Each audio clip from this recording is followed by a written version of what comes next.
మరి ఈరోజు ప్రాముఖ్యంగా మనము ఒక వ్యక్తి గురించి మనం ధ్యానిద్దాం. ఆయన చేసినటువంటి ఆ ధైర్య సాహసాలను బట్టి మరి దేవుడు తన కుటుంబంలో చేసినటువంటి అనేకమైనటువంటి ఆశీర్వాదాలు, మరి ఒబేదేదేమో అనే ఒక వ్యక్తి గురించి మరి ఆయన ఏం చేశాడు, మరి ఆయన ఏ విధంగా మరి దేవుడు ఆయనను ఆశీర్వదించబడ్డాడు అనే విషయాలను మనము ఈ 10, 11, 3 వచనాల నిమిత్తమే మనం ధ్యానించుకున్నాం. కాబట్టి మరి యెహోవా మందసములో దావీదు పురంలోనికి తన యుద్ధకు తెప్పింపనులక గిత్తీయుడకు ఒబేదేదేము ఇంటి వరకు తీసుకుని అచ్చట ఉంచెను. యెహోవా మందసము 3 నెలలు గిత్తీయుడకు ఒబేదేదేము ఇంటిలో ఉండగా యెహోవా ఒబేదేదేమును అతని ఇంటి వారందరినీ ఆశీర్వదించును. మరి దేవుని మందసము ఉండుట వలన యెహోవా ఒబేదేదేము ఇంటి వారిని అతనికి కలిగిన దానినంతటిని ఆశీర్వదించుచున్నాడన్న సంగతి దావీదునకు వినబడగా, మరి ఇక్కడ ఈ యొక్క మందసం మరి ఆనాడు మరి మోసే సీనాయి పర్వతం మీద మరి దేవుడితో 40 రోజులు 40 పగలు ఉపవాసం ఉండి మరి దేవుడితో మాట్లాడినప్పుడు దేవుడు ఇచ్చినటువంటి 10 ఆజ్ఞలు తీసుకుని ఆయన వస్తున్నటువంటి సందర్భంలో మరి కింద తన అన్న అయినటువంటి అహరోను మరి 40 రోజులు మోసే ఏమైపోయానో అని వారు అనుకుని మరి వాళ్ళను ఐగుప్తు నుంచి విడిపించినటువంటి దేవుడిని మరి దేవుడు చేసినటువంటి అనేకమైన అద్భుత కార్యక్రమం మర్చిపోయిన ప్రజలైపోయి వాళ్ళు ఏం చేస్తారంటే ఒక దూడను చేసి మరి దూడనే మమ్మల్ని ఐగుప్తుల నుంచి నడిపించిందని చెప్పి వాళ్ళు ఆ యొక్క దూడను మరి వాళ్ళు ఆరాధించడం, దూడను ఆరాధించడం, విగ్రహ ఆరాధన చేసినట్టుగా మనం చూస్తాం. మరి అలాంటి సందర్భంలో మరి మోసే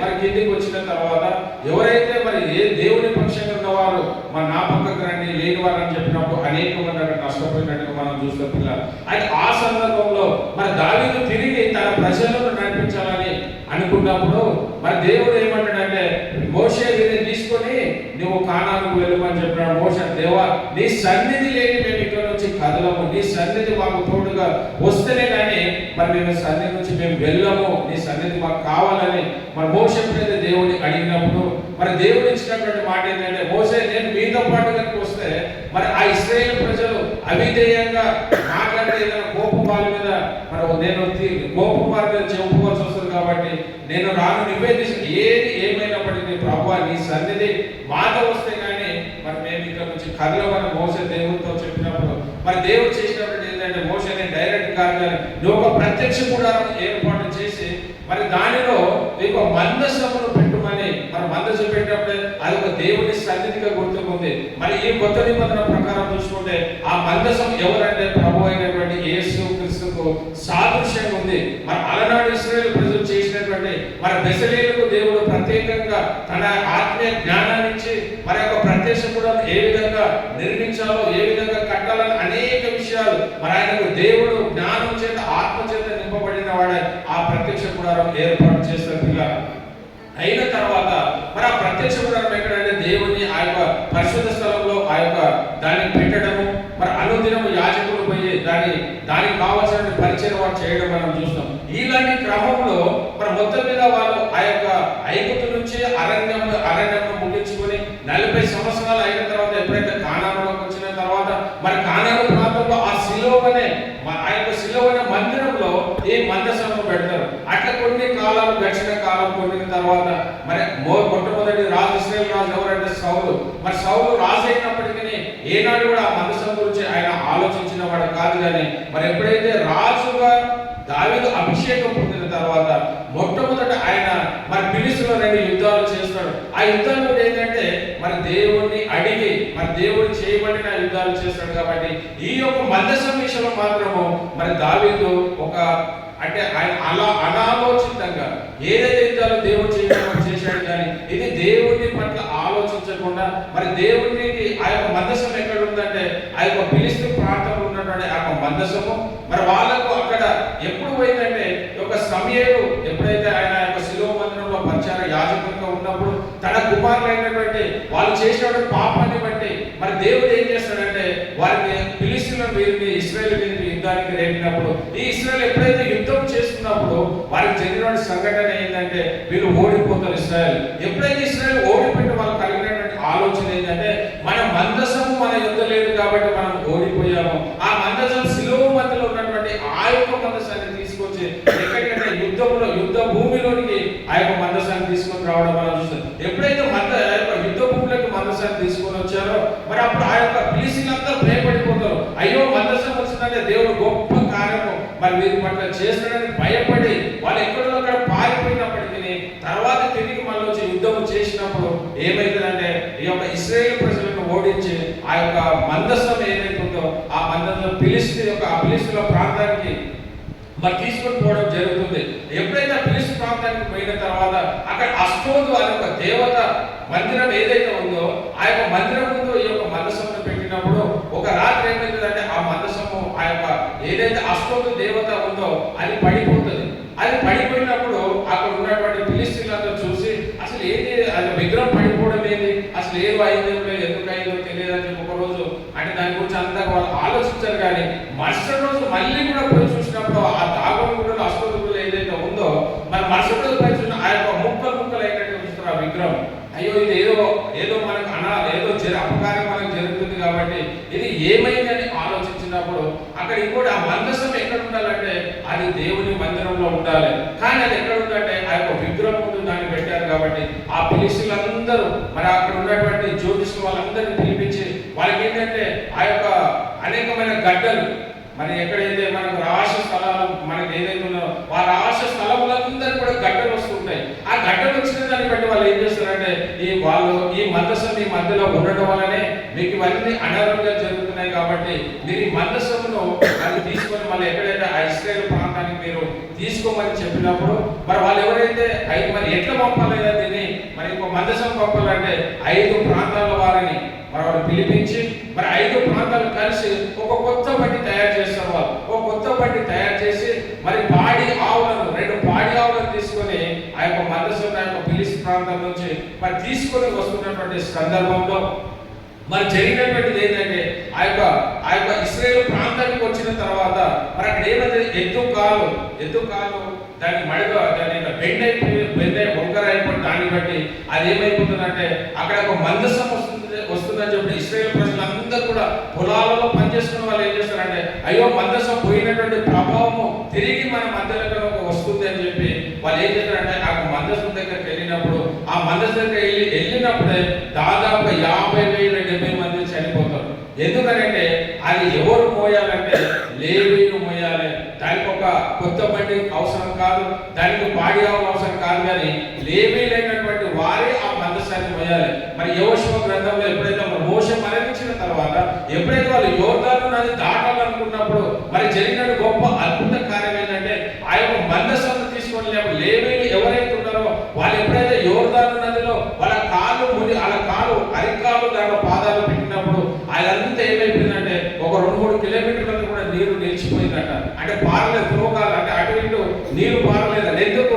ఆ లేవీయులు ఆ మందసాన్ని ఎత్తుకొని ఉన్నారు కాబట్టి. మరి ఇక్కడ ఎందుకు అది జరిగిందంటే వాళ్ళు చేసిన విధంగా మరి లేవీయులు కాకుండా వాళ్ళు అన్నులైనటువంటి వారి మరి బండి మీద దాన్ని మోయకూడదు కాబట్టి మరి ఆ 50,000-70,000 మంది జరిగినప్పుడు అక్కడ వాళ్ళకి అనుకున్నది ఏంటంటే అయ్యో ఇది ఇలా జరిగింది కాబట్టి ఎవరి దగ్గర ఉండవద్దు ఎవరి దగ్గర అని చెప్పి అదే ఆ ప్రాంతం కిరెత్యారీం అనే పట్టణం ఉంటుంది. ఆ పట్టణంలో అభినాథ్ అని ఒక లేవీయుడు యాజకుడు ఉన్నాడు కాబట్టి ఈ మందసం ఎక్కడంటే ఆ యొక్క అభినాథ ఇంటిలో ఆ మందసం పెడతారు. ఎప్పుడైతే మందసం పెట్టిన తర్వాత దాదాపు 20 సంవత్సరాలు గడిచిపోయినప్పటికీ ఎవరు కూడా ఆ మందసం గురించి ఆలోచించారు. కానీ మరి ఎప్పుడైతే మరి యొక్క అభినాథ యొక్క కుమారుడు ఎలియాజరు ప్రతిష్ఠిత ఆ మందసం యొక్క పరిచయం చేయడానికి ఆయన ప్రత్యేకంగా ఎలియాజరును మరి వాళ్ళు ప్రతిష్ఠిస్తారు. ఆ విధంగా 20 సంవత్సరాలు జరిగిన తర్వాత జరిగిన స్టోరీ ఏంటంటే ఎప్పుడైతే అభినాథంలో ఆ మందసం పట్టబడిందో ఆ మందసం ఉందో మన దావీదు రాజు అయిన తర్వాత ఆయన ఒక ఆలోచన కలుగుతుంది. ఆయన ఆ యొక్క దావీదు పట్టణంలో తన గురించి తన గృహాలు ఆ యొక్క అంతఃపురమంతా కట్టుకున్నటువంటి సందర్భంలో ఈ యొక్క మందసం గురించి కూడా ఒక గుడారం కట్టాలని ఆలోచన కలిగినప్పుడు మరి తన ఇంటినే కాకుండా దాని గుడారానికి కావాల్సినటువంటిది ఆ యొక్క మందసం కావాల్సినటువంటి గుడారం కూడా కట్టడం చూస్తాం. ఎప్పుడైతే కట్టబడిన తర్వాత తనకు కలిగినటువంటి మొట్టమొదటి ఆలోచన ఏంటంటే నేను పోయి ఆ మందసం తీసుకురావాలి. మరి సౌలు మరి 40 సంవత్సరాలు పరిపాలించినప్పటికీ ఏ రోజు కూడా మందసం పట్ల ఆయనకు మరి దాని గురించి ఆలోచించలేడు. కానీ దావీదు మొట్టమొదటిగా రాజైన వెంటనే 2 ఫిలిష్తీయులతో యుద్ధాలు జరిగిన తర్వాత ఆయనకు వచ్చినటువంటి ఆలోచన ఏంటంటే, నేను పోయి ఆ యొక్క మందసంలో ఎక్కడైతే మన అంతాపురంలో ఇది పెట్టాలని ఆలోచన కలిగి ఆ యొక్క మందసం తేవడానికి వెళ్తాడు పిల్లలు. అయితే ఆ మందసం తేవడానికి వెళ్ళినప్పుడు ఆయన చేసినటువంటి కార్యం ఏంటంటే, అన్ని విషయాలలో దేవుడిని అడిగి ఆయన ఏది చేసినామో మొట్టమొదట దేవుడిని అడుగుతాడు. కానీ ఈ మందసంకు వెళ్ళేటప్పుడు మాత్రం దేవుడిని ఆయన అడగడు. ప్రభా నేను వెళ్ళాలా మరి వద్ద, ఆ మందసం తేవాలా వద్ద అని ఆలోచించాడు. కానీ ఆ మందసం ఎక్కడ ఉన్నట్టే ఈ యొక్క ఏప్రిల్లోనే ఉన్నది. ఇదే ప్రాంతంలో ఉన్నప్పటికీ మరి ఈయన ఎవరిని తీసుకుపోవాలంటే లేవీలను తీసుకుపోయి ఆ మందసం తేవాలి. కానీ ఈయన అనేక మంది సైనికులను, సైనాధిపతులను, సహస్రాధిపతులను అంటే యుద్ధానికి వెళ్ళినట్టు వెళ్తాడు. కానీ ఆయన ఆత్మీయంగా మరి ఆ మందసం తేవడానికి వెళ్ళాడు. అంటే ఇక్కడ తన ప్రాంతంలో ఉన్నప్పుడు మరి లేవీలను అందరినీ సమకూర్చి వారితో తీసుకెళ్లి ఆ మందసం తేవాలి. కానీ ఈయన కలిగినటువంటి ఆలోచన ఏంటంటే, మరి వీళ్ళందరినీ సమకూర్చారు కానీ దేవుని మాత్రము మరి దేవుని ఎదుట ఆయన ప్రార్థించిన వాడే ఉన్నాడు. ప్రతి విషయంలో దేవుడు ఏది చేసినప్పటికీ దావీదు మొట్టమొదట మరి దేవుడిని అడిగే చేస్తాడు. కానీ ఈ ఒక్క విషయంలో మరి దావీదు ఆలోచించలేదు. మరి ఎప్పుడైతే మరి ఎవరిని తీసుకున్నా లేవీలను తీసుకుపోవాలి. కానీ మరి లేవీలను కాకుండా ఆయన యుద్ధానికి ఆ యుద్ధం అవసరం లేదు. ఎందుకంటే అది ఫిలిష్తీ దేశంలో లేదు, మరి ఏప్రిల్లో ఉన్నటువంటి ఆ దేశంలో మరి ఆ యోధులకు ఇచ్చినటువంటి ప్రాంతంలో ఉన్నది. కాబట్టి మరి ఆ ప్రాంతానికి వెళ్ళినటువంటి సైనికులు, సహస్రాధిపతులు వీళ్ళందరూ అవసరం లేదు. కానీ మరి దావీదు ఎందుకు మరి దేవుడిని అడగకుండా చేసినటువంటి పనిని బట్టి ఎప్పుడైతే ఆ అభినాదాబు ఇంటిలో ఉన్నటువంటి ఆ మందసాన్ని తీసుకుని వస్తున్నటువంటి క్రమంలో మరి అక్కడ ఆ ఎద్దు యొక్క కాలు మడగబట్టినట్టు అయినప్పుడు అది ఏమైపోతుందంటే, మరి తన అభినాదాబు యొక్క 2 కుమారులు మరి ఆయన ఎవరైతే ఎలియాజరు ప్రతిష్ఠితపడ్డాడో ఎలియాజరు లేడు. కానీ అక్కడ ఇంకా 2 కుమారులను కూడా తనతో పాటు ఆయన పంపించడం మనం చూస్తాం. ఎప్పుడైతే పంపించినప్పుడు మరి ఎప్పుడైతే కాలు పెట్టినప్పుడు ఆ బండి ఇట్లా అవుతున్నప్పుడు మరి దావీదు కూడా చేసినటువంటి పని ఒక తప్పు ఏంటంటే, మరి ఆ మందసంను ఎవరు తేవాలంటే లేవీలు తేవాలి. కానీ ఆ ఫిలిష్తీయులు ఏ విధంగా కొత్త బండి చేశారో మరి దావీదు కూడా కొత్త బండి చేయాలి. అంటే బాగా ఆచారాలైన ఆచరించినట్టుగా మనం చూస్తున్నాం. ఈయనకు అన్ని తెలిసినప్పటికీ మరి లేవీలు దాన్ని మోసుకురావాలి. ఏ బండి మీద కూడా మందసాన్ని తేయకూడదు. కానీ మరి అన్నులు ఏదైతే ఫిలిష్తీయులు తా యొక్క మందసం ఆ ఫిలిష్తీ ప్రాంతం నుంచి మరి ఏదైతే అభినాదాబు వారికి ఏ విధంగా వాళ్ళు తీసుకొచ్చారో మరి దావీదు కూడా వాళ్ళని ఫాలో అవుతున్నాడు. కానీ మరి దేవుని చిత్తాన్ని తెలుసుకునే వాడిగా లేడు. ఎప్పుడైతే మరి ఆ విధంగా వెళ్ళినప్పుడు అక్కడ జరిగిన సంఘటన ఏంటంటే, తన 2 కుమారులను ఒకరు ముందు వెనకాల ఉన్నప్పుడు మరి ఆయన నడుస్తున్నటువంటి క్రమంలో మరి ఎంతో కాలు యొక్క బెంకినప్పుడు ఆ పండిట్లు అయినప్పుడు బుజ్జ ఏం చేస్తాడంటే, ఆ యొక్క మందసము పడిపోతుందని ఆలోచించి ఆ మందసం మీద చేయబెట్టుకు పోయినప్పుడే ఆయన అక్కడక్కడే హఠాత్ మరణం పొందుకుంటాడు. మరి అది చూసినటువంటి దావీదు ఎంతో భయపడతాడు. అయ్యో మందసము ముట్టడం తప్ప అంటే అది ప్రత్యేకించబడిన వాళ్ళ మందసము ముట్టాలి. మరి లేవి కుమారులైనటువంటి గెర్షోము, కహాతు, మురారి వీళ్ళు ఎవరైతే ప్రత్యేకంగా ఆ మందసమును మోయడానికి మరి మందసంలో ఉన్నటువంటి ఆ యొక్క ఉపకరణాలన్నింటినీ మోసుకువెళ్ళ ఒకరు మరి దానికి సంబంధించిన వస్తువులు దాన్ని మోసు వీళ్ళందరూ ప్రత్యేకంగా ఏర్పరచబడి వాళ్ళే ఆ మందసాన్ని ముట్టాలి. కానీ మరి ఎవరు పడితే వాళ్ళ మందసాన్ని ముట్టకూడదు. మరి ఎప్పుడైతే ఆయన చేసేది మంచి ఆలోచన అయినప్పటికీ ఎప్పుడైతే చేయి చాచిందో ఆయన హఠాత్ మరణం పొందాడు. అటువంటి సందర్భంలో దావీదు భయపడిపోయి అయ్యో ఇది ఏమి చేయాలి, మరి ఎట్లా చేయాలి అని ఆలోచించినప్పుడు మరి అక్కడ ఉన్నటువంటి ప్రాంతం ఒబేదేదేమో ఇంటి దగ్గరికి దాన్ని తీసుకొని వచ్చే అన్నుడైనటువంటి ఒబేదేదేమో మరి ఈయన ఎవరంటే గిత్తీయుడైనటువంటి గాతు ప్రాంతానికి చెందినటువంటి వాడు. కానీ మరి ఇన్ని ఈ యొక్క మందసం వల్ల అనేకమైనటువంటి అనర్థాలు జరిగినప్పటికీ, ఉజ్జ చనిపోయినప్పటికీ, మరి 5,000 మంది ఒకసారి 4,000 ఎంతమంది జరిగినప్పటికీ ఈయన ధైర్య సాహసం చేసినట్టుగా చూస్తాం. ఒబేదేదేమో ఏంటంటే అయ్యో నా ఇంటిలో మీ మందసం ఎందుకని అనుకోలేదు. ఆ మందసం వల్ల అనేకమైనటువంటి మరణాలు మనం చూసాం. కాబట్టి మరి ఈ మందసం మా ఇంటి ఎందుకు పెడతారు? మరి దావీదు రాసైనప్పటికీ మరి ఆ మందసం జరిగినట్టు ఆ యొక్క ఉజ్జం మరణించగానే ఆయన కూడా భయపడిపోతాడు. అయ్యో మందసంలో మరి యెరూషలేము ప్రాంతానికి తీసుకుపోకూడదని ఆలోచన కలిగి అలాంటి సందర్భంలో మరి ధైర్య సాహసం చేసినటువంటి వ్యక్తి ఎవరంటే ఈ ఒబేదేదేమో. ఒకవేళ ఆ రోజు కనుక ఆయన ఆ యొక్క మందసాన్ని కనుక తన గృహంలో పెట్టుకోకపోతే ఆయనకు ఆశీర్వాదం వచ్చేది కాదు. ఆయన కేవలం 3 నెలలే తన ఇంటిలో ఈ మందసం పెట్టినప్పుడు తన కుటుంబం వారంతా కూడా దాని యొక్క భయభక్తులు కలిగినటువంటి వారికి మనం చూస్తాం. మనం కూడా మన జీవితాలలో మన ప్రభువైన యేసుక్రీస్తు మందసాన్ని సాదృశ్యంగా అన్నప్పుడు నువ్వు నీ కుటుంబంలో మరి యేసులో ప్రతిష్ఠించుకుంటున్నావా? మరి మనం కూడా మన కుటుంబంలో అందరు ఏ విధంగా అయితే ఒబేదేదేమో ఆ మందసం పట్ల తన కుటుంబం వారందరూ దేవుడు ఏ విధంగా ఆశీర్వదించాడో ఈ రోజు మన కుటుంబాలు మన సంఘం కూడా ఆశీర్వదించబడాలంటే మరి ప్రభు అయినటువంటి యేసు క్రీస్తును మరి నీ గృహములో మరి మన ఇంటికి పెట్టుకుంటాం. నా ఇంటికి ఎవరు యజమాని అంటే ప్రభు అయినటువంటి యేసు క్రీస్తు అనే పెట్టుకుంటున్నాం. కానీ మరి నిజంగా అనుదిన మన కుటుంబంలో ఆరాధన జరుగుతుందా? మన కుటుంబ ప్రార్థన మనం చేసుకుంటున్నామా? మరి మనము వ్యక్తిగత ప్రార్థన మన కుటుంబంలో జరుగుతుందా? మరి ఈ యొక్క ఒబేదేము చేసినాడు. మరి 20 సంవత్సరాలు అభినాదాబి ఇంటిలో ఉన్నప్పటికీ మరి ఇక్కడ ఆయన పట్ల చేసినట్టు ఆశీర్వాదం లెక్కించబడలేదు. కానీ కేవలం 3 నెలలే మరి గిత్తీయుడైన ఒబేదేము ఇంటిలో ఆ మందసం ఉండడాన్ని బట్టి ఆయన కుటుంబం వారందరూ కూడా ఆశీర్వదించబడ్డారంట పిల్లలు. కాబట్టి ఈ రోజు మన ఒబేదేము గురించి మనం నేర్చుకోవాల్సింది ఏంటంటే మరి ఒబేదేము మనం కూడా ఈరోజు మరి క్రైస్తవులు అంటేనే అనేకమైన హింసలు మరి క్రైస్తవులు అంటే అనేకమైన శ్రమలు పొందుకున్నప్పటికీ ఆ శ్రమలను బట్టి వాటిని బట్టి మనం కూడా ఒబేదేము ఏ విధంగా ధైర్యం కలిగి మరి ఏది అయినప్పటికీ మరి నేను దేవుని సేవ పరిచయం చేస్తామన్న ఆలోచన మరి ఒబేదేము ఏ విధంగా అయితే దానివల్ల ఎన్ని మరణాలు సంభవించినప్పటికీ అయ్యో నా ఇంటిలో ఈ మందసము వద్దు అని అనలేదు. కానీ ఆయన ధైర్యం కలిగి ఆ యొక్క మందిరాన్ని మరి మందిరాన్ని పెట్టుకోవడమే కాదు కానీ ఆయన చేసినప్పుడు తన కుటుంబం అందరూ కూడా మరి ఆ యొక్క మందసం పట్ల పరిచయం చేసినట్టుగా మనం చూస్తున్నాం. మరి మన దేవుని నమ్ముకున్నామని మనం అంటున్నాం. కానీ మన కుటుంబం వారందరం కూడా మరి అంత భయభక్తి దేవుని అని మనం భయభక్తులు కలిగి మనం జీవిస్తున్నామా? మరి ఒబేదేము ఆశీర్వదించిన దేవుడు ఈ రోజు కూడా నిన్ను మనల్ని అందరినీ ఆశీర్వదించడానికి ఆయన పట్ల మనం భయభక్తులు కలిగి మనం ఉంటున్నామా? మరి నేను చేసినటువంటి కార్యం మనం చూస్తే ఈ యొక్క మందసం పెట్టుకోవడం వలన తనకు 5 ఆశీర్వాదాలు పొందుకున్నాడు. మరి ఒబేదేము పట్ల చేసినటువంటి 5 ఆశీర్వాదాలు ఈ రోజు నా కుటుంబాల్లో జరగాలంటే మరి ఒబేదేము ఏ విధంగా అయితే దాంతో విధేయత కలిగి ఏ విధంగా అయితే భయభక్తులు కలిగి మందసం పట్ల భయభక్తులు కలిగి ఉన్నాడో మరి దేవుని పట్ల భయభక్తులు కలిగి ఉన్నావా? మరి దేవుని విధేయత కలిగి మనం జీవిస్తున్నామా? ఒకవేళ నువ్వు అలాంటి ఒబేదేము చేసినటువంటి క్రియలు నువ్వు నేను కనుక చేస్తే మరి ఒబేదేమును ఆశీర్వదించిన దేవుడు ఈ రోజు మన కుటుంబాలందరినీ కూడా ఆయన మరి అనేకమైన ఆశలు మనం పొందుకోలేకపోతున్నాం. కారణం ఏంటంటే మనం నామకారణంగానే ఉంటున్నామేమో.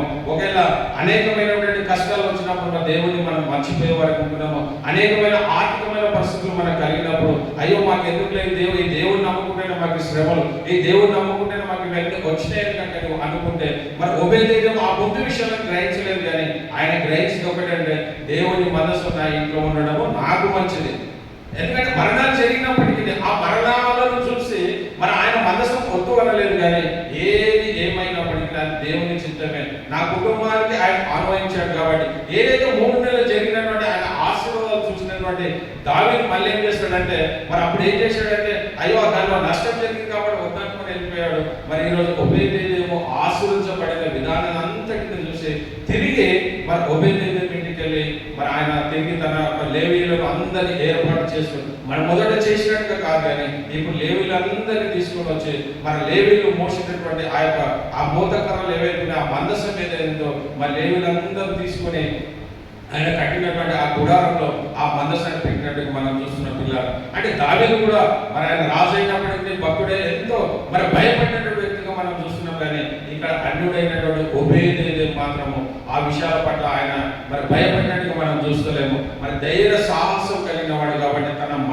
తన యొక్క మందసం పెట్టుకున్న వలన తాను కలిగినటువంటి 5 ఆశీర్వాదాలు మరి మనం చూసుకున్నట్లయితే మరి మొట్టమొదటి ఆశీర్వాదం ఏంటంటే ఆయనకు దేవుడు ఇచ్చినటువంటి మొట్టమొదటి ఆశీర్వాదం ఆ యొక్క పెట్టుకున్నప్పుడు ఎప్పుడైతే తన మందసము తన ఇంటిలో పెట్టుకున్నాడో మరి ఇంటిలో పెట్టుకున్నప్పుడు దేవుడు చేసినటువంటి ఒక అద్భుత కార్యం మొట్టమొదటి కార్యం మనం చూస్తాం. మరి మొదటి దినవృత్తాంత గ్రంథము మరి 26వ అధ్యాయంలో మనం చూస్తే అక్కడ ఆయన పట్ల అనేకమైనటువంటి ఆశీర్వాదాలు దేవుడు మొట్టమొదటి ఆశీర్వాదం ఏంటంటే 26వ అధ్యాయం 4-5 వచనాలు చూస్తే మరి అక్కడ దేవుడు అద్భుతమైన మాటలు వచ్చు.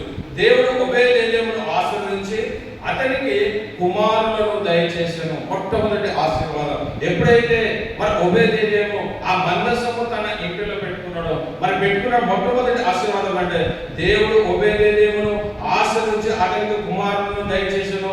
వారెవరైనా మరి షెమయ్య జ్యేష్ఠుడు మరి యెహోషాఫాతు అంటే మొత్తం మీద 8 మంది కుమారులను దేవుడు ఆయనకు మొట్టమొదటిగా ఆ మందసం పెట్టుకోవడం వలన దేవుడు చేసినటువంటి మొట్టమొదటి ఆశీర్వాదం ఏంటంటే తనకు 8 మంది కుమారులను మరి దేవుడు అనుగ్రహించాడు. అది మొట్టమొదటి ఆశీర్వాదం. మరి ఈ రోజు మన కుటుంబాలైనా ఏదైనా ఏది అయినప్పటికీ, ఏ కొరత మన కుటుంబంలో ఉన్నప్పటికీ, మరి మా యొక్క ఉపేదం ఏ విధంగా అయితే ఆ మందసాన్ని తన గృహంలో పెట్టుకోవడం బట్టి, మరి నువ్వు కూడా ప్రభు అయినటువంటి యేసు క్రీస్తును నీ గృహంలో కనుక నువ్వు పెట్టుకుంటే, నీ హృదయంలో నువ్వు పెట్టుకుంటే, మరి దేవుడు తప్పకుండా ఏదైతే ఉపేదం ఇచ్చినటువంటి ఆశీర్వాదాలు మరి మన దేవుడు పక్షపాతి కాదు. ఆయన చేసేట్టుగా మనకు చేయడానికి కాదు. నిన్న నేడు ఒకే రీతికి ఉన్నటువంటి యుగ యుగములు ఒకే రీతికి ఉన్నటువంటి దేవుడు కాబట్టి ఆనాడు ఒకే దేవుడు పట్ల చేసినటువంటి ఆ అద్భుత కార్యము ఈ రోజు మన కుటుంబాల్లో చేయాలంటే మరి నువ్వు నేను దేవుణ్ణి ప్రేమించే వారికి మనం ఉంటున్నామా? మన కుటుంబాలలో దేవుడు ఉంటున్నాడా? లేకపోతే మన కుటుంబంలో దేవుడు మనం చేసినటువంటి పాపిష్టి కార్యాలను బట్టి, మనం దేవుడికి అవిధేయంగా జీవించడం బట్టి మన గృహంలో మరి దేవుడు లేడేమో, ఒకవేళ ఆశీర్వాదాలు మన గృహంలో లేవు అని అంటే మనల్ని మనం ఒకసారి పరీక్షించుకొని, అయ్యో దేవుడు నా గృహం లేదంటే నేనేం తప్పిదం చేసినానో అని మనం పరీక్షించుకొని పరిశోధించుకొని మన దేవుని సన్నిధిలో మోకరించి ప్రార్థిస్తే, దేవా నేను అనేకమైన శ్రమలు నేను ప్రయాణిస్తున్నాను, మరి నేను నమ్ముకున్నప్పటికీ నాకు ఎలాంటి ఆశీర్వాదాలు లేవని అనుకుంటే అది దేవుడి తప్పు కాదు. కానీ నువ్వు ఒకసారి స్వాపరీక్ష చేసుకుని, దేవా నేను ఎక్కడ తప్పిపోయి ఉన్నానో, ఏ విషయంలో నీకు అవిధేయంగా ఉన్నానో అని ఆలోచించుకొని మరి దేవుని సన్నిధిలో నువ్వు పశ్చాత్తాపడితే మరి దేవుడు తప్పకుండా మరి ఒబేదేదం అన్నుడైనప్పటికీ మరి ఆయన పట్ల చేసినటువంటి కార్యం ఏంటంటే ఆయనకు 8 మంది కుమారులను మరి దేవుడు వాళ్ళ పేర్లతో సాగుంది, మన సమయం లేదు ఆ పేరు చూడడం, కానీ 8 మంది కుమారులను మరి ఆయన అనుగ్రహించాడు. మొట్టమొదటి ఆశ ఆయన చేసిన కార్యం ఏంటంటే ఆ యొక్క మందసాన్ని తన ఇంటిలో పెట్టుకోవడమే. మరి దావీదు రాజైనప్పటికీ మరి అనేక సైన్యం ఉన్నప్పటికీ ఆయన భయపడి మరి తన ఇంటిలో పెట్టినట్టు మనం చూస్తున్నాము. మరి అదే విధంగా మరి ఆయన అన్యుడు మరి ఏమి తెలియని వాడు అన్నప్పటికీ మరి ఆయన పట్ల దేవుడు చేసినటువంటి గొప్ప కార్యం ఏంటంటే మరి మనం కూడా తీర్మానం చేసుకున్నాం, దేవుడు మన ఇంట్లో ఉన్నాడంటే మనం ఏదో మరి చాలా మంది దేవుడు నమ్ముకుంటే కష్టాలు శ్రమలు వస్తాయి, కానీ ఆ శ్రమల వెనుకల మరి దేవుడికి ప్రతిఫలాన్ని ఇవ్వడానికి ఆయన మరి సంసిద్ధత కలిగి ఉన్నాడు. కాబట్టి ఆ శ్రమలను బట్టి మన దేవుడికి దూరమాయ వరకు ఉండకూడదు, కానీ ఆ శ్రమలలో ఏ విధంగా వాటిని తట్టుకునే శక్తిని కూడా దేవాన్ని నాకు అనుగ్రహించాలి, మనం ముందుకు సాగే వరకు ఉండాలి. కానీ మనం ఎప్పుడు ఆ శ్రమల బట్టి మనం ఎప్పుడు వెనుక తట్టు రాయి. మరి మొట్టమొదటి ఆశీర్వాదం ఒబేదేదోములో కలిగినటువంటి ఆశీర్వాదం అంటే 8 మంది కుమారులను ఆయనకు దేవుడు అనుగ్రహించాడు. మరి రెండవ ఆశీర్వాదం మనం చూసినట్లయితే మరి మొదటి దినవృత్తాంత గ్రంథం 15వ అధ్యాయం 24వ వచనం చూస్తే మరి అక్కడ కూడా ఒక అద్భుతమైన ఆశీర్వాదం ఆయనకు అనుగ్రహించినట్టు మనం చూసినట్టు కదా. 15వ అధ్యాయం 24వ వచనంలో చూస్తే మరి రెండవ ఆశీర్వాదం మనం చూస్తే మరి షెబన్యా, యెహోషాపాతు, నెతనేలు, జకర్యా, బెనయా మరి ఎలియేజర్ అనే యాజకులు దేవుని మందసమునకు ముందు బూరలు ఊదువారు గాను, ఒబేదేదోమును మరి ఎయ్యాయును వెనుక తట్టు కనిపెట్టువారు గాను నియమింపబడారు. ఎప్పుడైతే మరి దావీదు తన గృహంలో నుంచి ఆ మందసమును తీసుకుపోతున్నప్పుడు మరి మొట్టమొదటిగా దేవుడు అనుగ్రహించింది 8 మంది కుమారులని. రెండవది ఏంటంటే ఆయన ఆ యొక్క మందసమును కనిపెట్టేవాడిగా ఉన్నాడు. అంటే నేను ఆశీర్వాదాలు పొందుకున్నా కాబట్టి నాకు మందసంతో పని లేదని మరి ఆ యొక్క మందసాన్ని విడిచిపెట్టిన వాడిగా లేడు ఒబేదేదోము, కానీ తన ఆశీర్వాదం పొందుకున్నప్పటికీ మరి దావీదు చేసినటువంటిది ఏంటంటే ఆ యొక్క మందసంలో కనిపెట్టేవాడిగా వెనుక వరుసలో ముందు లేవీలందరూ ఆ మందసాన్ని తీసుకొని వెళ్తున్నప్పుడు వెనుక తట్టులో ఆ యొక్క మందసాన్ని కనిపెట్టేవాడిగా ఆయన అంటే అంచెలంచెలుగా తన ఆత్మీయమైన జీవితంలో ఎదిగబడుతున్నాం. మరి ఈయనకి ఇచ్చినటువంటి ఆధిక్యత మొట్టమొదటిది 8 కుమారులే కాకుండా ఆ కుమారులు ఇచ్చాడు కదా, నాకు ఎందుకులే ఇక నాకు ఆ మందసంతో పని లేదని అనుకోలేదు. ఎన్ని ఆశీర్వాదాలు పొందుకున్నప్పటికీ ఆయన మందసాన్ని విడిచిపెట్టిన వాడిగా లేడు. అరే మందసం అంటే ప్రభువైన యేసు క్రీస్తు రామకృష్ణ కాబట్టి ఈ రోజు దేవుడి పట్ల అనేకమైన అద్భుత కార్యాలు చేస్తాయి. ఆ కార్యాలను బట్టి ఒకవేళ నేను మంచి ఆశీర్వదిస్తే మరి వాటి వైపు నేను పోతున్నామో, దేవుడిని మర్చిపోయే వారికి ఉన్నాయేమో. కానీ ఒబేదేదోమును బట్టి ఈ రోజు నేను నేర్చుకోవాల్సిన పాఠం రెండవది ఏంటంటే ఆయన ఒక మందసాన్ని విడిచిపెట్టిన వాడిగా లేడు. మరి రెండవది ఏంటంటే ఆయన ఆ మందసాన్ని కనిపెట్టే వారిలో ఒక్కడిగా ఉన్నాడు ఆయన.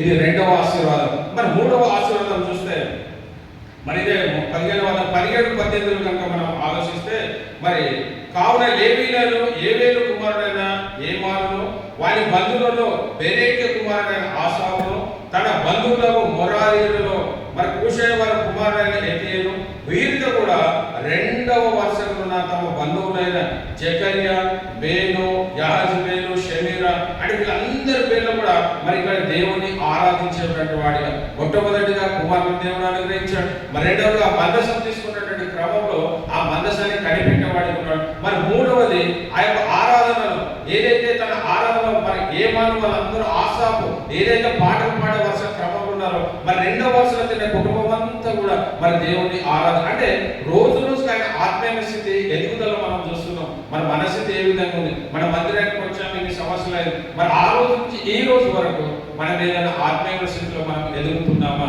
మరి ఈయన రెండో వరుసలో మరి వాళ్ళందరూ మరి ఏమన్నా వాళ్ళ పాటలు పాడే వరుసలో వాళ్ళు మొదటి వరుసలో ఉంటే మరి ఈయన ఆరాధనలు ఎక్కడ ఉన్నాడే రెండో వరుసలో దేవుడు ఈయనను మరి వాడుకున్నట్టుగా మనం చూస్తున్నాం. పిల్లలు మరి మూడు చూసాం ఇప్పటివరకు ఆయన ఆశీర్వాదాలు. మరి నీ ఆత్మీయమైన జీవితంలో మరి మనం ప్రతి దినము కూడా మరి మనం పరీక్షించుకొని పరిశోధించుకొని మరి దేవుడు మనకు ఒక దినాన్ని అనుగ్రహించాడంటే ఆ రోజు నువ్వు నేను చేయవలసిన పని ఏంటంటే మనం వ్యర్థమైన వాటి వైపు కాకుండా మరి దేవుని మహిమపరిచే వారికి మనం ఉంటున్నామా? మన ఆత్మీయమైన స్థితిలో దినదినం వృద్ధి కలుగుతుందా, లేకపోతే మనం ఎక్కడున్నామో అదే స్థితిలో ఉన్నామా? మరి ఈయన మాత్రం చూస్తే ఉపదేశము చేసినటువంటి గొప్ప కార్యం చూస్తే మరి ఆయన దినదినము ఎదుగుతూనే ఉన్నాడు, వృద్ధి చెందుతున్నాడు. ఎక్కడ ఆత్మీయమైన విషయంలో మరి మన భౌతిక సంబంధమైన విషయంలో ఎదుగుదలకు ఎంతో మరి ప్రయత్నిస్తుంటాం. నేను ఎదగాలి మంచిదే, అది ఎదుగుదని కాదు, కానీ దానితో పాటు ఆత్మీయమైన స్థితిలో నీ స్థానం ఎక్కడ ఉంది? మరి వస్తున్నావు ఆచరణ కోసం పోతున్నావేమో, ఇంకా నువ్వు ముందుకు వాడబడాలని దేవుడు ఆశపడుతున్నావు. మరి నీ స్థితి దేవ నన్ను వాడుకయ్యా, నన్ను వాడుకోతాను, నేను ఒక పరిచయం చేయాలి, నీ సంఘంలో ఒక ప్రతినిధిగా నన్ను ఎన్నుకొని నువ్వు ఎప్పుడైనా దేవుడిని ప్రార్థిస్తే మరి దేవుడు తప్పకుండా మరి అడుగుని మీకు ఇవ్వబడడం, ఎదుగుని మీకు దొరకడం. నువ్వు అడుగుతున్నావు అసలు దేవుడు నేను వచ్చి కూర్చొని పోతున్నా అంటే కాదు, నీవు దినదినానికి ఎదిగే స్థితిలో ఉండాలి. దినదినం ఈ రోజు స్థితి ఉందా, ఈ రోజు నువ్వు పాట పాడుతున్నావు, రేపు వాక్యం కాదు, ఇంకొక రోజు నీ వాక్యాన్ని బోధించే స్థితిలోకి అని నీ దేవుడిని అడుగుతా. నువ్వు ఏ స్థితిలో అదే స్థితిలో ఉన్నావు అంటే నీకు ఏంటంటే వస్తున్నావు పోతున్నావు నామకార్థంగా ఉన్నావు, కానీ ప్రభా నేను నీ సంఘంలో వాడబడాలి, నన్ను ఒక పాత్రగా నువ్వు సంఘంలో నన్ను వాడకని మన దేవుని అడిగల స్థితిలో మనం ఉంటున్నాం ఆ పిల్ల. కాబట్టి మనం మందిరానికి వస్తున్నాం అన్నది అది ఒకటే కాదు, కానీ మందిరానికి వచ్చినటువంటి మనము మన ఆత్మీయమైన స్థితిలో ఎదుగుతున్నామా? రోజు ఒకటే స్థితి కాదు కదా, మన రోజు రోజుకు మనం ఏ విధంగా అయితే మన జీవితం మారుతుందో మరి మనం కూడా అదే విధంగా మన ఆత్మీయమైన స్థితిలో మనం ఎదుగుతున్నామా? మరి ఈ స్థితి చూసినట్లయితే ఒక కనిపెట్టే వాడికి ఉన్నటువంటి వ్యక్తి ఈ రోజు మరి దేవుని మందిరంలో ఆరాధించే సమయంలో ఆయన ఒక రెండో వరుసలో మరి దేవుడు ఆయన ప్రత్యేకంగా ఏర్పాటు చేసుకున్న పిల్ల. కాబట్టి నువ్వు కూడా అలాంటి ఆశ కలిగి ప్రభు నేను ఇక్కడే కాదు కానీ ఇక్కడే కూర్చోడం కాదు, కానీ నేను ముందు వరుసలో ఉండి మరి నీ వాక్యాన్ని బోధించేవాడిగా, నేను ఆరాధించేవాడిగా, నేను ప్రార్థన చేసేవాడిగా ఉండాలి, నేను వాక్యం చదివేవాడిగా అని అన్ని తలపులు నాకు అనుగ్రహించి దేవుడు అని ప్రార్థిస్తే మరి దేవుడు తప్పకుండా మా మొరను వింటాడు. ఆశ కలిగిన ప్రాణాన్ని దేవుడు తృప్తిపరుస్తున్నాడు. కాబట్టి మొట్టమొదటి మనం అడిగవారికి ఉంటున్నామా అది మనం నేర్చుకోలేక మరి 3 ఏళ్ళలో మనం చూసాం. మొట్టమొదటి 8 మంది కుమారులను చూసాం. తర్వాత మరి రెండవది ఆ యొక్క మందసంలో తీసుకున్న దాన్ని కనిపెట్టేవాడి ఉన్నాడు. మరి మూడవది కనుక ఆయన జీవితంలో చూసినట్లయితే ఆయన ఆ యొక్క దేవుని ఆరాధించడంలో మరి దేవుని స్తుతించడంలో మరి దేవుని గణపరచడంలో ఆ యొక్క ఎవరెవరైతే గాయకులు ఉన్నారో మరి ప్రధాన గాయకులు ఉన్నారో ఆ గాయకుల వెనుక మరి ఒక పాట పాడవాడిగా మనం చూస్తున్నాం పిల్లలు. కాబట్టి మరి ఈయన గురించి నువ్వు నేను మనం నేర్చుకోవాల్సింది ఏంటంటే దేవా నన్ను కూడా ఆ ఉపేదేవుడు ఏ విధంగా నువ్వు ఆశీర్వదించావు, మరి ఉపేదేవుడు దినదినం ఏ విధంగా నువ్వు నీ యొక్క సంఘ పరిచయంలో నువ్వు ఏ విధంగా వాడుకున్నావు తండ్రి, నన్ను కూడా నువ్వు వాడుకొని నువ్వు దేవునికి ప్రార్థిస్తే మరి ఉపేదేవుడు పట్ల చేసినటువంటి ఆ గొప్ప కార్యము నీ నా పట్ల మరి దేవుడు నువ్వు ప్రార్థించాలి. నువ్వు దేవుడిని అడగాలి. మొట్టమొదట మరి అడగకుంటే అమ్మ కూడా అన్నం పెట్టదని మన లోకం మీద సామెతతో మరి దేవుడిని అడగకపోతే ఆయన కూడా నీ పట్ల ఏ కార్యము చేయలేడు. నువ్వు అడగాలి, ప్రభా నాకు నువ్వు వాడుకో, ఒక పాత్రకు నన్ను వాడుకంటే మరి దేవుడు ఆశ్చర్య అన్ని వర్షం నుంచి మమ్మల్ని విడిపింపము. మరి ఆయనను బతిమాలుకొని ఇశ్రాయేలు దేవుడైన యుగములకు మరి స్తోత్రం కలిగిన ఏదైతే తను చెప్పబడినటువంటిది ఉందో మరి అనేకమైన తన 68 మంది కూడా మరి దాంట్లో వాళ్ళు పాల్గొన్నట్టుగా మనం చూస్తున్నాం. 37వ వచనం మనం చూస్తే మరి అప్పుడు మందసం ముందర నిత్యము కావలసిన అనుదిన సేవ జరుపుటకై దావీదు అచట యెహోవా నిబంధన మందసం మీద ఆసాపును అతని సహోదరులను నియమించను. ఓబేదేదోమును వారి సహోదరులైన 68 మందిని మరి ఆయన నియమించినట్టుగా మనం చూస్తాం. ఏదైతే మందసం పట్ల పరిచయం చేయాలని ఏదైతే ఉందో మరి ఆసాపు తన సహోదరులో ఏ విధంగా చేశాడో మరి ఆసాపు ఆశీర్వదించినటువంటి దేవుడు మరి ఇక్కడ కూడా మరి ఈయనను ఓబేదేదోమును కూడా తన యొక్క అన్నదమ్ముల 68 మంది కూడా ఆ యొక్క మందసము పరిచర్యలో దేవుడు ప్రత్యేకంగా మరి వాళ్ళని ఏర్పాటు చేసుకున్నాడు పిల్లలు. కాబట్టి మన సంఘంలో మరి మనం అనేకమైన పరిచయాలు ఉన్నాయి కాబట్టి ఆయన మందసం పట్ల పరిచయం అతనే కాదు తన కుటుంబ వారందరూ కూడా మరి 65 మంది సహోదరులు ఏ విధంగా మందసం పనులు చేయడానికి దేవుడు వారిని ప్రత్యేకించాడు. మనం కూడా ఈ యొక్క మందిరంలో అనేకమైన పరిచయాలు ఉంటాయి కాబట్టి ఏదైనా పరిచయ దేవాలయం నాకు అనుగ్రహించు అని అలాంటి ఆశ కలిగి మనం ముందుకు కొనసాగే వారికి ఉన్న పిల్లలు. మరి చివరిది ఇది 4 ఆశీర్వాదం చూసాం. మరి చివరి ఆశీర్వాదం చూసుకొని మనం ముగించుకుందాం. మరి చివరి ఆశీర్వాదం ఏంటంటే మరి 2వ దినవృత్తాంతాల గ్రంథంలో చూసినట్లయితే 25వ అధ్యాయం 24వ వచనం చూస్తే మరి అక్కడ ఆ యొక్క మందసం పైన ఉన్నటువంటిది గొప్ప ఆశీర్వాదము చదువుతున్నారు. అతడు దేవుని మందిరంలో ఒబేదేదోము వద్దనున్న వెండి అంతయు బంగారమంతయు ఉపకరణలన్నీ రాజు నగరునందున సొమ్మును కుదపెట్టబడిన వారికి తీసుకొని షోమ్రోనుకు తిరిగి వెళ్ళాను. మరి తన మీద ఎంత నమ్మకం. మరి దావీదు పెట్టినటువంటి ఏంటంటే ఆ యొక్క మందసములో ఏదైతే ఉన్నప్పుడు బంగారం వెండి సమస్తం మీద కూడా తనకు ఒక అంటే ఒక నమ్మకస్తుడుగా మరి ఆయన దావీదు ఆయనను దేవుడు ఏర్పరిచినట్టుగా చూస్తున్నాం. మరి బంగారం అంటే విలువ కలది అయినప్పటికీ దాని మీద అంతా కూడా ఆశామాష ఎవరికి ఇచ్చాడు, అధికారం ఎవరికి ఇచ్చాడంటే ఈ ఒబేదేదోముకి ఇచ్చాడు. మరి ఎక్కడ ఒబేదేదోము, ఈ రోజు ఎక్కడ ఒబేదేదోము అంటే మనం ఒకసారి ఆలోచించుకుంటే మరి గత సంవత్సరం నువ్వు ఏ విధంగా ఉన్నావు, మరి ఈ సంవత్సరం నువ్వు అదే స్థితిలో ఉన్నావేమో. గత సంవత్సరం ఎక్కడైతే నువ్వు ఉన్నావో ఆత్మీయ స్థితిలో ఈ సంవత్సరం అదే స్థితిలో కనుక్కుంటే అది వ్యర్థము. కాబట్టి ఒబేదేదోము ఏ విధంగా అంచెలంచెలుగా తన ఆత్మీయమైన స్థితిలో ఏలాంటి ఎదుగుదలను మరి దేవుడు కనపరిచాడు. మరి నువ్వు నేను కూడా మన ఒబేదేదోము బట్టి నువ్వు నేను నేర్చుకోవాల్సిన పాఠం ఏంటంటే కనీసం ఈ రోజన్నా ప్రభా ఇన్ని రోజులు నేను అడగలేదు కానీ దేవా ఈ రోజు నేను అడుగుతున్నాను. నన్ను సంఘంలో మరి ఒక పాత్రగా ఆయన ఏ విధంగా ఒబేదేదోము అనేక 5 ఆశీర్వాదాలు ఏ విధంగా నువ్వు అనుగ్రహించావో మరి నన్ను కూడా ఆ విధంగా సంఘంలో ఒకటిగా నన్ను ఎంచుకో ప్రభా అంటే మరి దేవుడు తప్పకుండా నేను ఎంచుకుంటాడు. కాబట్టి మరి దేవుడి చిత్తం కూడా అదే. మరి దేవుడి లోకానికి మనల్ని ఏ ఉద్దేశంతో పంపించాడంటే మరి ప్రభువైన యేసుక్రీస్తు కూడా తనకు దేవుడు తన తండ్రి అప్పగించిన పనిని ఆయన సంపూర్తి ఏ విధంగా చేశాడు. మరి దేవుడు నీకు నాకు ఒక పని అప్పగించాడు. మనం ఏంటంటే నా కుటుంబం నేనని కాదు కానీ మరి దేవుడు ఇచ్చినటువంటి దీనిని మరి దేవుడు ఇచ్చినటువంటి నీకు ఏ ఉద్దేశం కలిగించాడంటే నువ్వు అనేక మందికి ఒక మార్గకరమైన జీవితం, అనేక మంది నశించిపోతున్నటువంటి ఆత్మల పట్ల భారం కలిగి అనేక మందిని సంఘానికి మరి నడిపించేవారుగా మన ఆత్మీయమైన స్థితిలో మనం ఎప్పుడు ఏ క్షణాన ఏమి జరుగుతుందో మనకు తెలియదు. మరి ఏ క్షణం అని ఇప్పుడు మనము ఏ విధంగా ఉన్నాం, ఒక క్షణం తర్వాత ఎవరికి ఏమైనా తెలియదు. ఒకవేళ మనం నీతిగా బ్రతికి మరి దేవుడి ఆజ్ఞ ప్రకారం నడుచుకుంటే మనం పరదేశంలో ఉండము. ఒకవేళ ఆనాటి స్థితి కనుక లేకపోతే మన పాతాళంలో ఉంటాం. అది మరి అగ్ని ఆరదు, పురుగు చావదన్నట్టుగా మన జీవితకాలం అంతా కూడా మరి ఏవైతే దేవుడు అనుగ్రహించినటువంటి ఆశీర్వాదాలు ఏవైతే ఉన్నాయో మరి 1000 ఏళ్ల పరిపాలన కాలం అంతా ఇప్పుడు ఎక్కడ పాతాళంలో ఉంటావు. మరి తిరిగి దేవుడు కొత్త భూమి కొత్త ఆకాశం మీద నిన్ను సృష్టించినప్పుడు నీకు అనేకమైన ప్రాంతాలు అప్పుడు రాజులు కానీ ఇప్పుడు మన ఉన్నటువంటి మంత్రులు అలాంటి ఆయన రాజ్యం దేవుడు రాజ్యం స్థిరం ఈ భూమి మీద స్థిరం ఉంటుంది. కాబట్టి మరి దేవుడు 5 తలాంతులు మరి 2 తలాంతులు 1 తలాంతు ఇచ్చిన వాడు ఏ విధంగా మరి 5 తలాంతులు తీసుకున్నాడు ఏం చేయాలి 10 చేశాడు. మరి 2 తలాంతులు తీసుకున్నవాడు 4 చేశాడు. 1 తలాంతు తీసుకున్నవాడు ఏం చేశాడు తీసి ఆ భూమిలో పాతి పెట్టాడు. మరి మనం ఈ రోజు మరి 1 తలాంతు తీసుకున్న వారిలో ఉండి అది పోయి భూమిలో పాతి పెట్టే వారికి ఉన్నామా, లేకపోతే 5 తలాంతులు తీసుకున్న 5 10 ఏ విధంగా చేశాడు, మరి 2 తలాంతులు తీసుకున్న 2 4 ఏ విధంగా చేశాడు. మరి దేవుడు నీకు ఏ తలాంతు అయితే నీకు దేవుడు ఇచ్చాడు ఆ తలాంతుని నువ్వు ఎరిగి మరి సంఘంలో తలాంతులను వాడబడిన కృపను మరి దేవుడు వారికి ఇచ్చినటువంటి బల నమ్మకమైన మంచి దాసుడా నువ్వు కొంచెంలో నమ్మకం ఉంటేవి నేను అనేకమైన వాటి మీద నియమితున్న దేవుడు వాగ్దానం చేశాడు. మరి నువ్వు నేను మరణించినప్పుడు ఎప్పుడైతే మన పరదేశంలో నేను వెళ్ళినప్పుడు దేవుడు నీ గురించి ఆ మాట చెప్పగలుగుతాడా, బలా నమ్మకమైన మంచి దాసుడా నువ్వు కొంచెంలో నమ్మకం ఉంటేవి నేను అనేకమైన వాటి మీద నియమితున్న అలాంటి నిరీక్షణ మరి అలాంటి విశ్వాసం మరి ఒబేదేదోము దేవుడు ఏ విధంగా అచలచలుగా ఎట్లా అభివృద్ధిపరిచాడు.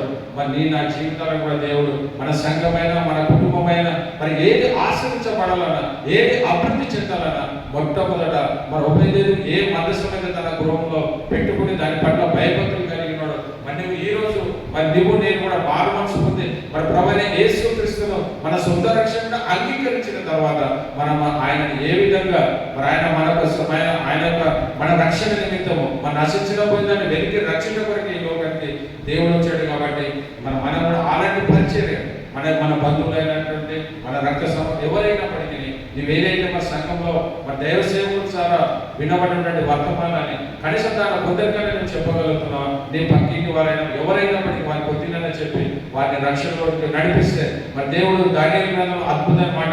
ఎవరైతే అనేక మందిని యేసు వైపు దేవుని వైపు తిప్పుతారో వారు ఆకాశంలో నక్షత్రంలో వెలుగుతారంట. మన వెలగాలని ఆశ మరి నువ్వు నేను పొందుకొని మన నిత్య రాజ్యంలో ఆయన వచ్చినటువంటి భాగ్యాన్ని దేవుడు మనకు అనుగ్రహించింది కాక మనం ప్రార్థించుకుందాం. ప్రార్థన మహాపరిశుద్ధమైనటువంటి